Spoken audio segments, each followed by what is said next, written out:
ദൈവതിരുനാമത്തിന് മഹത്വം ഉണ്ടാകട്ടെ. നമ്മുടെ ആത്മീക ജീവിത മുന്നേറ്റത്തിന് സഹായകമായ ചില കാര്യങ്ങൾ തിരുവചനത്തിലൂടെ പങ്കുവെക്കുവാനായിട്ട് ആഗ്രഹിക്കുകയാണ്. കുറച്ച് ദിവസങ്ങളായിട്ട് പല പ്രിയപ്പെട്ടവരും മെസ്സേജുകൾ അയച്ചും അതുപോലെ തന്നെ പ്രാർത്ഥനയ്ക്കായിട്ട് വിളിച്ചും ഒക്കെ സംസാരിക്കയിൽ അവർ പറഞ്ഞൊരു കാര്യമുണ്ട്. ആത്മീകമായിട്ട് മുന്നേറണമെന്ന് ആഗ്രഹമുണ്ട്, പക്ഷെ അതിന് പല സമയങ്ങളിലും കഴിയുന്നില്ല എന്നുള്ളതാണ്. അപ്പം ഈ ഒരു കാര്യത്തെക്കുറിച്ച് ഓർക്കുകയും പ്രാർത്ഥിക്കുകയും ദൈവസന്നിധിയിൽ ഇരിക്കുകയും ഒക്കെ ചെയ്തപ്പോൾ ചിലരോടൊക്കെ ഞാൻ പറഞ്ഞു, ഇതിന് പ്രത്യേകിച്ച് കുറുക്കു വഴികളൊന്നുമില്ല. അതുകൊണ്ട് തന്നെ അങ്ങനെ ആഗ്രഹിക്കുന്നവർക്കായിട്ടുള്ള ഒരു സന്ദേശം, ഭൗതികമായ യാതൊരു കാര്യവും ഈ ഒരു സന്ദേശത്തിൻ്റെ അകത്തുണ്ടാകത്തില്ല. തീർച്ചയായിട്ടും നിങ്ങൾ ആത്മീക വർധനവ് ആഗ്രഹിക്കുന്നെങ്കിൽ ഈ ഒരു സന്ദേശം മുഴുവനായിട്ട് നിങ്ങൾ കേൾക്കുക. പരിശുദ്ധാത്മാവ് വ്യക്തമായി തിരുവചനത്തിലൂടെ നിങ്ങളോട് സംസാരിക്കും. ഒരു വാക്യത്തെ ആധാരമാക്കിയാണ് നാം ചിന്തിക്കുവാനായിട്ട് പോകുന്നത്. 1 കൊരിന്ത്യർ 15-ാം അധ്യായത്തിന്റെ 31-ാമത്തെ വാക്യത്തിൽ അപ്പോസ്തലനായ പൗലോസിന്റെ വാക്കുകൾ ഇങ്ങനെയാണ്: ഞാൻ ദിവസേന മരിക്കുന്നു, ഐ ഡൈ ഡെയിലി. ഈ വാക്യം നിങ്ങൾ വായിച്ചിട്ടുണ്ടാകും. ഇതിൽ നിന്നുള്ള സന്ദേശങ്ങൾ വളരെ വിരളമായിട്ട് മാത്രമേ കേട്ടിട്ടുണ്ടാകൂ. കാരണം കുറച്ച് വർഷങ്ങളായി ധാരാളം തിരുവചന സന്ദേശം കേട്ടിട്ടുള്ള ഒരാളെന്ന നിലയിൽ, ദൈവവചനം പഠിപ്പിച്ചുകൊണ്ടിരിക്കുന്ന ഒരാളെന്നുള്ള നിലയിൽ സത്യസന്ധമായി ഞാൻ പറയുകയാണ്, ഞാൻ ദിവസേന മരിക്കുന്നു. ഈ ഒരു വാക്യത്തിൽ നിന്ന് വളരെ കുറച്ച് തിരുവചന സന്ദേശങ്ങൾ മാത്രമേ ഞാൻ കേട്ടിട്ടുള്ളൂ. പക്ഷേ എൻ്റെ ദൈവവചന ധ്യാനത്തിങ്കൽ ഈ ഒരു വാക്യഭാഗം പരിശുദ്ധാത്മാവ് എനിക്ക് പ്രകാശനം നൽകി. ദിവസേന മരിക്കുന്നു. ഈ ദിവസേന മരിക്കുന്നു എന്ന് പറയുമ്പോൾ തന്നെ ദിവസേന ഉണ്ടാകുന്ന പാപത്തിൻ്റെ പ്രലോഭനത്തെക്കുറിച്ച് മുൻപൊരു മെസ്സേജ് ചെയ്തിട്ടുണ്ടായിരുന്നു. നിങ്ങളത് കേട്ടിട്ടുണ്ടാകുമായിരിക്കും. ദൈവത്തിൻ്റെ വാഗ്ദത്തങ്ങളിൽ നിന്ന് നമ്മളെ തട്ടിക്കളയുന്ന ദിവസേനയുള്ള പാപത്തിൻ്റെ പ്രലോഭനം. അന്ന് ആ ഒരു മെസ്സേജിൻ്റെ അകത്ത് ഞാൻ പറഞ്ഞിരുന്നു, യോസഫ് അനുഗ്രഹിക്കപ്പെട്ട് യോസഫ് മിസ്രൈമിലെ മന്ത്രിയായി തീർന്നത് എല്ലാവർക്കും അറിയാം. പക്ഷേ രഹസ്യ ജീവിതത്തിൻ്റെ അകത്ത് ദിവസം തോറുമുള്ള പാപത്തിൻ്റെ ആ ഒരു പ്രലോഭനത്തിൽ നിന്ന് യോസഫ് ഓടി മാറിയത് ആർക്കും അറിയില്ല. അത് ദൈവത്തിന് മാത്രമേ അറിയത്തുള്ളൂ. അത് രേഖപ്പെടുത്തിയിരിക്കുന്നത് ഉൽപ്പത്തി പുസ്തകം 39-ാം അധ്യായത്തിന്റെ 10-ാമത്തെ വാക്യത്തിലാണ്. മറ്റൊരാള് ഇതേപോലെ തന്നെ ദിവസേനയുള്ള പാപത്തിന്റെ പ്രലോഭനത്തിൽ വീണുപോയി. അത് രേഖപ്പെടുത്തിയിരിക്കുന്നത് ന്യായാധിപന്മാർ 16-ാം അധ്യായം 16-ാമത്തെ വാക്യത്തിലാണ്. അത് മറ്റാരുമല്ല, ശിംശോൻ എന്ന് പറഞ്ഞ വ്യക്തിയാണ്. അദ്ദേഹം ഇസ്രായേലിനെ ഫെലിസ്ത്യരുടെ അടിമത്തത്തിൽ നിന്ന് വിടുവിക്കുവാനായിട്ട് ദൈവത്താൽ തിരഞ്ഞെടുക്കപ്പെട്ട ഒരാളായിരുന്നല്ലോ. അപ്പം ഞാൻ നിങ്ങളുമായിട്ട് പങ്കുവെക്കുവാനായിട്ട് ആഗ്രഹിക്കുന്ന ഒരു കാര്യമെന്ന് പറയുന്നത്, ഈ ദിവസം തോറുമുള്ള ഈ പാപത്തിൻ്റെ പ്രലോഭനങ്ങൾ, ഇതിനെ മറികടന്നെങ്കിൽ മാത്രമേ ആത്മീകമായി നമുക്ക് മുന്നേറുവാനായിട്ട് കഴിയത്തുള്ളൂ. അപ്പോൾ പൗലോസിന്റെ വാക്കുകൾ ഇങ്ങനെയാണ്: ഐ ഡൈ ഡെയിലി, ഞാൻ ദിവസം തോറും മരിക്കുന്നു. ആ വാക്യം മുഴുവനായിട്ട് ഇങ്ങനെയാണ്: ഞങ്ങളും നാഴിക തോറും പ്രാണഭയത്തിലാകുന്നത് എന്തിനാണ്? എന്തുമായിട്ട് ബന്ധപ്പെട്ടാണ് പൗലോസ് അപ്പോൾ ഈ ഒരു കാര്യത്തെക്കുറിച്ച് പറഞ്ഞിരിക്കുന്നത്? അത് നമ്മളൊന്നും മനസ്സിലാക്കാതെ ഈ ഒരു കാര്യത്തിന്റെ പൂർണ്ണമായ വ്യാഖ്യാനത്തിലേക്ക് എത്താനായിട്ട് പറ്റത്തില്ല. നിങ്ങൾ വളരെ ശ്രദ്ധിച്ച് ഈ ഭാഗം കേൾക്കുക. അപ്പം നമ്മൾ പല സമയങ്ങളിലും ദൈവത്തിൻ്റെ വചനത്തെ വേണ്ട നിലയിൽ മനസ്സിലാക്കാതെ എന്താ പറയുന്നത്, ചില ടിപ്സുകൾക്ക് വേണ്ടി നമ്മൾ വെയിറ്റ് ചെയ്യുകയാണ്. പക്ഷെ ഒരു കാര്യം ഞാൻ പറയട്ടെ, വചനത്തെ വചനമായിട്ട് നമ്മൾ മനസ്സിലാക്കിയെങ്കിൽ മാത്രമേ നമുക്ക് ഈ ഒരു കാര്യങ്ങളെയൊക്കെ തിരിച്ചറിഞ്ഞുകൊണ്ട് നമുക്ക് മുൻപോട്ട് പോയി ജയകരമായ ഒരു ക്രിസ്തീയ ജീവിതം നയിക്കുവാനായിട്ട് പറ്റത്തുള്ളൂ. 1 കൊരിന്ത്യർ 15-ാം അധ്യായം മുഴുവനും ക്രിസ്തുവിൻ്റെ പുനരുത്ഥാനവുമായി ബന്ധപ്പെട്ട് എഴുതിയിരിക്കുന്ന കാര്യങ്ങളാണ്. അവിടെ വളരെ വ്യക്തമായി എഴുതിയിട്ടുണ്ട്, ഒരു വിശ്വാസിയുടെ പുനരുത്ഥാനം അല്ലെങ്കിൽ ഒരു ദൈവഭക്തന്റെ പുനരുത്ഥാനത്തിന് അടിസ്ഥാനമായിരിക്കുന്നത് യേശുക്രിസ്തുവിൻ്റെ പുനരുത്ഥാനമാണ്. എന്ന് പറഞ്ഞാൽ, ക്രിസ്തു മരിച്ചവരുടെ ഇടയിൽ നിന്ന് ഉയർത്തെഴുന്നേറ്റിട്ടില്ലായിരുന്നെങ്കിൽ നമ്മളുടെ പ്രസംഗം വ്യർത്ഥമാണ്, വിശ്വാസം വ്യർത്ഥമാണ്. ഈ ഭൂമിയിൽ കാണുന്നതെല്ലാം അതെ ആസ്വദിക്കാമായിരുന്നു, ഇഷ്ടമുള്ള രീതിയിൽ ജീവിക്കാമായിരുന്നു, ലോകത്തിൻ്റെ വഴികളിൽ പോകാമായിരുന്നു എന്നുള്ളതാണ്. എന്നാൽ മരിച്ചവരുടെ ഇടയിൽ നിന്ന് കർത്താവായ യേശു ക്രിസ്തു ഉയർത്തെഴുന്നേറ്റിട്ടുണ്ടെങ്കിൽ ആ ഉയർപ്പ് നമുക്ക് തരുന്ന ഒരു പ്രത്യാശയുണ്ട്. എല്ലാ മരിച്ചവർക്കും ഒരു പുനരുത്ഥാനമുണ്ട് എന്നുള്ളതാണ്. അപ്പോൾ ആ ഒരു പുനരുത്ഥാനവുമായി ബന്ധപ്പെട്ടുള്ള കുറച്ചധികം കാര്യങ്ങൾ അതിൻ്റെ അകത്ത് രേഖപ്പെടുത്തിയിട്ട് ഈ പുനരുത്ഥാനവുമായി ബന്ധപ്പെട്ടിട്ട് പൗലൂസ് പറയുന്ന വാക്കുകളാണ്, നമുക്കും ഒരു പുനരുത്ഥാനമുണ്ട്. അപ്പോൾ ആ ഒരു ദിവസത്തെ നോക്കി കാത്തിരിക്കുമ്പോൾ ഞങ്ങൾക്കും ഒരു ഭയമുണ്ട് എന്നുള്ളതാണ്. എന്താണ് ഭയം? ക്രിസ്തീയ ജീവിതത്തിൻ്റെ അകത്ത് ഭയം എന്നൊക്കെ പറയുമ്പോൾ ആൾക്കാർ വിഷമിച്ചു പോകാറുണ്ടല്ലേ. വീണ്ടും ഞങ്ങളെ കുഴപ്പിക്കല്ലേ, ഞങ്ങളെ കൂടുതൽ കൺഫ്യൂഷനിലാക്കരുത്, ഞങ്ങളെ കൂടുതൽ വിഷമിപ്പിക്കരുത്. പക്ഷേ ഒരൊറ്റ വാക്യം ഞാൻ നിങ്ങളോട് പറയാം, അതിൻ്റെ അകത്ത് ഇതെല്ലാം എഴുതിയിട്ടുണ്ട്. യോഹന്നാന്റെ ലേഖനത്തിൻ്റെ അകത്ത് എഴുതിയിട്ടുള്ള ഒരു വാക്യമുണ്ട്. ആ വാക്യം എന്താണെന്നറിയാമോ? ദൈവത്തിൻ്റെ കൽപ്പനകൾ ഭാരമുള്ളവയല്ല. എന്തുകൊണ്ടാണ് ഇതിനെ ഭാരം ഉള്ളവയല്ല എന്ന് പറയുന്നത്? അവിടെ എഴുതിയിരിക്കുന്നത് അവൻ്റെ കൽപ്പനകളെ പ്രമാണിക്കുന്നതല്ലോ അവനോടുള്ള സ്നേഹം. അങ്ങനെയാണ് ആ ഭാഗം. അപ്പം ദൈവത്തിൽ നിന്ന് ജനിച്ചതൊക്കെയും ലോകത്തെ ജയിക്കുന്നുവെന്നാണ് ദൈവത്തിൻ്റെ വചനം പറയുന്നത്. അപ്പോൾ ഈ പറയുന്ന കാര്യങ്ങളൊന്നും ഒരിക്കലും ഒരു ഭാരമുള്ള കാര്യങ്ങളല്ല. കാരണം നമുക്ക് കഴിയാത്തൊരു കാര്യത്തെക്കുറിച്ച് ബൈബിൾ പറയുന്നില്ല എന്നാണ് ഞാൻ മനസ്സിലാക്കുന്നത്. പാപത്തെ ജയിക്കുവാൻ, ദൈവത്തോട് കൂടെ നടക്കുവാൻ, ദൈവം പറയുന്നത് കേട്ട് യാത്ര ചെയ്യുവാനൊക്കെ നിശ്ചയമായിട്ട് നമുക്ക് കഴിയും. പക്ഷെ പല സമയങ്ങളിലും അതിന് കഴിയാത്തത് നമ്മുടെ ഇഷ്ടങ്ങളും നമ്മുടെ അഭിലാഷങ്ങളും നമ്മുടെ താല്പര്യങ്ങളും ഒക്കെ നമ്മെ ഓരോ ദിവസവും നിയന്ത്രിച്ച് പിടിച്ചുകൊണ്ട് മുൻപോട്ട് പോകുന്നത് കൊണ്ടാണ്. എന്നാൽ ഒരു ദൈവഭക്തനെ സംബന്ധിച്ചിടത്തോളം അവൻ്റെ ആഗ്രഹങ്ങളും അവൻ്റെ അഭിലാഷങ്ങളും അവൻ്റെ ഇച്ഛകളും എല്ലാം സമ്പൂർണമായും ക്രിസ്തുവിൻ്റെ മുമ്പിൽ അല്ലെങ്കിൽ ആ ക്രൂശിന്റെ ചുവട്ടിൽ അടിയറ വെച്ചിട്ട് അവിടുന്ന് പറയുന്നത് കേട്ട് യാത്ര ചെയ്യാനായിട്ട് തയ്യാറാകുക എന്നുള്ളതാണ്. അതുകൊണ്ടാണല്ലോ കർത്താവ് പറഞ്ഞത്, എൻ്റെ അടുക്കൽ വരികയും അപ്പനെയും അമ്മയെയും മക്കളെയും ഭാര്യയെയും തന്നെയും ത്യജിക്കാത്തവന് എൻ്റെ ശിഷ്യനായിരിക്കാനായിട്ട് കഴിയത്തില്ല. അതിൻ്റെ അർത്ഥം എന്താ? അപ്പനെ കളയണമെന്നാണോ? അമ്മയെ കളയണമെന്നാണോ? ഭാര്യയെ കളയണമെന്നാണോ? മക്കളെ കളയണമെന്നാണോ? അപ്പൊ തന്നെ ത്യജിക്കുക എന്ന് പറയുമ്പോൾ നമ്മളെ തന്നെ കളയണമെന്നാണോ? ഒരിക്കലുമല്ല. ചിലർ വിചാരിക്കുന്നത് ഇത് സന്യാസ ജീവിതമാണെന്നാണ്. ഒരിക്കലുമല്ല. ഞാൻ ഈ പറഞ്ഞതിൻ്റെ അർത്ഥം നമ്മൾ ഇതെല്ലാം വിട്ടുകളഞ്ഞിട്ട് സന്യാസത്തിലേക്ക് പോകണമെന്നോ സന്യാസ ജീവിതം നയിക്കണമെന്നോ ഒന്നുമല്ല.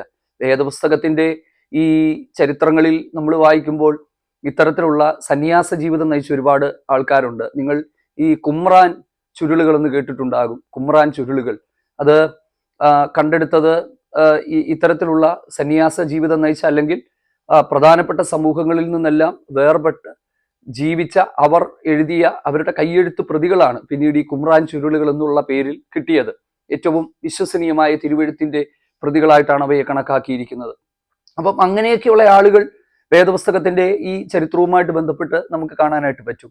പക്ഷേ ഞാൻ ഈ പറഞ്ഞതുകൊണ്ട് നമ്മളാരും സന്യാസത്തിലേക്ക് പോകണമെന്നല്ല. വീട് വേണ്ടാന്നോ, വണ്ടി വേണ്ടാന്നോ, കുടുംബം വേണ്ടാന്നോ, സമൂഹത്തിൽ നന്നായി ജീവിക്കേണ്ടാന്നോ, ജോലി ചെയ്യേണ്ടാന്നോ ഒന്നുമല്ല ഞാൻ പറഞ്ഞത്. ഇതെല്ലാം അനുദിന ജീവിതത്തിൽ ആവശ്യമാണ്. ദൈവം ഇതിനൊന്നും എതിരുമല്ല. പക്ഷേ നമ്മൾ ഇതിലൂടെ എല്ലാം യാത്ര ചെയ്ത് മുൻപോട്ട് പോകുമ്പോഴും നമ്മുടെ ഇച്ഛകളും നമ്മുടെ ഇഷ്ടങ്ങളും നമ്മുടെ ഹൃദയത്തിന്റെ താല്പര്യങ്ങളും എല്ലാം ദൈവം മുമ്പാകെ അടിയറവ് വെച്ചുകൊണ്ട് അവിടുന്ന് ആഗ്രഹിക്കുന്ന നിലയിലുള്ള പ്രസാദകരമായ ഒരു ജീവിതം നയിക്കണമെന്നാണ് ദൈവം നമ്മെക്കുറിച്ച് ആഗ്രഹിക്കുന്നത്. അതുതന്നെയാണ് പൗലോസ് പറഞ്ഞത്, ഞങ്ങളും നാഴികതോറും പ്രാണഭയത്തിലാകുന്നു. എന്തിനു വേണ്ടിയുള്ള പ്രാണഭയമാണ്? പ്രാണഭയം നമ്മൾ വായിക്കുമ്പോൾ നമ്മൾ ചിന്തിക്കുന്ന തരത്തിലുള്ള ഒരു തരത്തിലുള്ള കാര്യത്തിലുള്ള പ്രാണഭയമായിരുന്നില്ല അദ്ദേഹത്തിനുണ്ടായിരുന്നത്. ആ ഭാഗം കൃത്യമായി ആ കോണ്ടെക്സ്റ്റിലേക്ക് നമ്മൾ പോകുമ്പോൾ, ആ ഒരു വാക്യങ്ങളുടെ വ്യാഖ്യാനത്തിലേക്ക് നമ്മൾ പോകുമ്പോൾ തീർച്ചയായിട്ടും പുനരുത്ഥാനം എന്ന് പറയുന്ന ഒരു കാര്യത്തെക്കുറിച്ച് അദ്ദേഹത്തിന്റെ ഉള്ളിൽ എപ്പോഴും ഉണ്ടായിരുന്നു. കർത്താവിന്റെ വരവിനെക്കുറിച്ചും തനിക്ക് ലഭിക്കുവാൻ പോകുന്ന പുനരുത്ഥാന ദിവസത്തെക്കുറിച്ചും ഉണ്ടായിരുന്നു. കൊരിന്ത്യ ലേഖനത്തിലേക്ക് വരുമ്പോൾ 1 കൊരിന്ത്യർ 4-ാം അധ്യായം ഇതുമായിട്ട് ബന്ധപ്പെട്ടൊരു വാക്യമല്ലെങ്കിലും ഞാൻ നിങ്ങളുടെ അറിവിലേക്ക് ആ ഭാഗം ഒന്ന് പറയുകയാണ്. അത് പറയാതിരിക്കാനായിട്ട് പറ്റത്തില്ല. കഴിഞ്ഞ ദിവസം ഞാൻ ആ ഭാഗം വായിച്ച് ദൈവസന്നിധിയിൽ ഇരുന്ന് ധ്യാനിച്ചപ്പോൾ എൻ്റെ അകത്തും ശരിക്കും പറഞ്ഞാൽ ഒരു വെള്ളിടി വെട്ടിയെന്ന് വേണമെങ്കിൽ പറയാം. കാര്യം എന്താണെന്നറിയാമോ? അവിടെ എഴുതിയിട്ടുള്ള ഒരു കാര്യമുണ്ട്, സമയം വരുന്നതിന് മുമ്പേ ആരെയും വിധിക്കരുത്. കാരണം പൗലോസ് പറയുകയാണ്, അന്നാളിൽ ദൈവസിംഹാസനത്തിന്റെ മുമ്പിൽ വെച്ച് ഹൃദയത്തിന്റെ നിരൂപണങ്ങൾ പരിശോധിക്കപ്പെടുന്ന ഒരു ദിവസമുണ്ട്. അന്ന് ദൈവത്തിങ്കൽ നിന്ന് ഓരോരുത്തന് പുകഴ്ച കിട്ടും. ആ വാക്യം വായിച്ചിട്ട് ഞാൻ ദൈവം മുമ്പാകെ മുട്ടുകുത്തി ദൈവസന്നിധിയിൽ ഇരുന്നിട്ട് ഞാൻ ദൈവത്തോട് ചോദിച്ചു, കർത്താവേ, എൻ്റെ മനസ്സിൻ്റെ ഉദ്ദേശങ്ങൾ, ഞാൻ ചെയ്യുന്ന കാര്യങ്ങൾ അത് ശരിയാണോ കർത്താവേ? അത് എവിടെയെങ്കിലും മാറിയിട്ടുണ്ടോ? എന്നെ തന്നെ ഒന്ന് ശോധന ചെയ്യാൻ എനിക്കിടയായി. ഞാനൊരു കാര്യം പറയാം, നമ്മളൊക്കെ ഒരുപാട് കാര്യങ്ങൾ ചെയ്യുന്നവരാണ് ഇല്ലേ? ആത്മീയ കാര്യത്തിലും ലോക കാര്യത്തിലും. നമ്മൾ എന്തിനാണ് ഇത് ചെയ്യുന്നത്?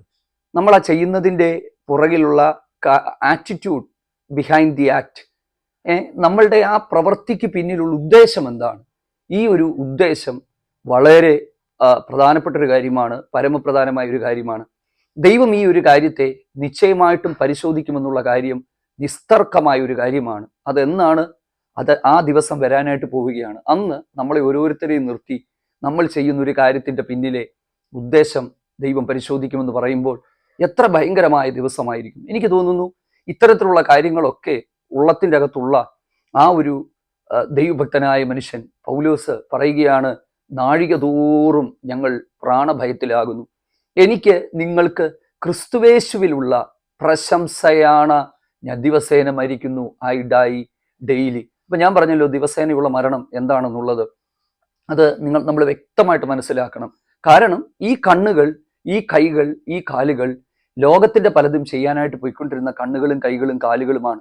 ഈ ഹൃദയം ജഡത്തിനും മനോവികാരങ്ങൾക്കും ഒക്കെ ഇഷ്ടമുള്ളത് ചെയ്തുകൊണ്ട് എഫേസ്യ ലേഖനം 2-ാം അധ്യായത്തിലൊക്കെ നമ്മൾ വായിക്കുന്നത് പോലെ പ്രകൃതിയാൽ കോപത്തിന്റെ മക്കളായിരുന്നു. ആകാശത്തിന്റെ അധികാരത്തിന്, അനുസരണക്കേടിന്റെ മക്കളിൽ വ്യാപരിച്ചു വരുന്ന ആത്മാവിനുമൊക്കെ കീഴ്പ്പെട്ടുകൊണ്ട് അനുസരിച്ചുകൊണ്ട് ജീവിച്ചിരുന്നതായിരുന്നു. എന്നാൽ ആ രക്ഷയിലേക്ക് വന്നപ്പോൾ, ദൈവ പൈതലാക്കി നമ്മളെ മാറ്റിയപ്പോൾ, ക്രിസ്തീയ ശിഷ്യത്വത്തിലേക്ക് വന്നപ്പോൾ എൻ്റെ കണ്ണുകൾ, എൻ്റെ കൈകൾ, എൻ്റെ കാലുകൾ ഇനിയും അങ്ങനെ പോകാനുള്ളതല്ല. ഇത് ദൈവനാമ മഹത്വത്തിനായി തീരാനും ക്രിസ്തുവിനോടുകൂടെ ചേർന്ന് മുന്നോട്ട് പോകുവാനുമായിട്ടുമാണ്. അതുകൊണ്ടാണല്ലോ പൗലോസ് പറഞ്ഞത്, അതെ, ക്രിസ്തുവിൽ ഞാൻ ക്രൂശിക്കപ്പെട്ടിരിക്കുകയാണ്, ഇല്ലേ? ഞാൻ ക്രൂശിക്കപ്പെട്ടിരിക്കുന്നു ക്രിസ്തുവിനോടുകൂടെ. ഇനി ജീവിക്കുന്നത് ഞാനല്ല, ക്രിസ്തുവാണ് എന്നിൽ ജീവിക്കുന്നത്. എത്ര പരിപാവനമായ, എത്ര അമൂല്യമായ ഒരാത്മീക അനുഭവത്തിലേക്കാണ് സത്യത്തിൽ ഒരു ക്രിസ്തീയ ജീവിതം നമ്മളെ കൊണ്ടുവന്ന് എത്തിക്കുന്നതെന്ന് എപ്പോഴെങ്കിലും നമ്മൾ ചിന്തിച്ചിട്ടുണ്ടോ? വളരെ ഗൗരവമായി ഈ ഒരു കാര്യത്തിൽ ഒന്ന് മനസ്സിലാക്കുക. അപ്പം ഐ ഡെയിലി എന്ന് പറഞ്ഞാൽ ഞാൻ ദിവസേന മരിക്കുന്നു എന്ന് പറയുന്നതിൻ്റെ ആ അർത്ഥം നമ്മളൊന്ന് മനസ്സിലാക്കണം.